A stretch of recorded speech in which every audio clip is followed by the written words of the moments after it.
my freshman year was the first year they brought back the track program.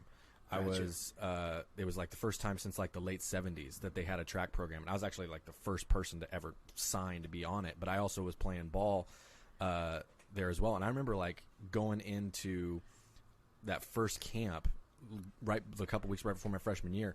And like you go in, you're like, oh, there's like men that I'm playing with now. Yeah. You know, like it's a totally different thing because especially coming out of high school, in college, everybody was like everybody's the big fish.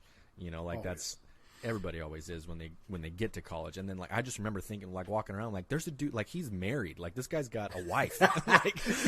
like what is happening? Yeah, it's crazy. Like it's so much different. It's funny that you describe it that way because that's exactly it. You're like beards and wedding rings, and you're like what? Like I don't even know how to balance a checkbook, and these guys got like responsibility, like. And when someone has that level of responsibility, they're just going to hit you harder. Like they just, it's a whole different mindset, right? Everything matters to them, and nothing's going to be soft or like half-assed. And we used to see that in the JUCOs because we competed against Rick's College, right? And Rick's was a feeder system for BYU. Yep. And so I got to see it on both. So, you know, at JUCOs, it was Rick's, and that was our big rival because they were the hardest to beat. Yeah. And then after Rick's, I was at Wyoming, so I saw the same athletes, if they were good enough, at BYU. You know, a little bit of Utah State, you know, but yeah.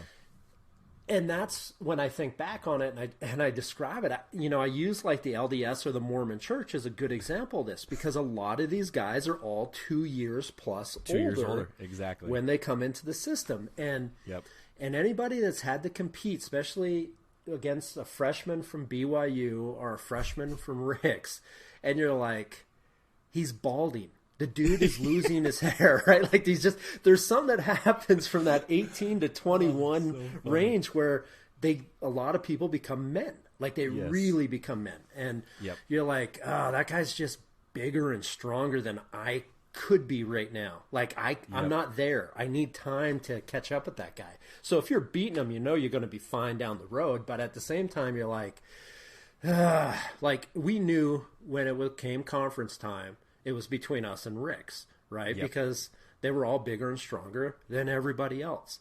And some of the guys at Rick's were like 24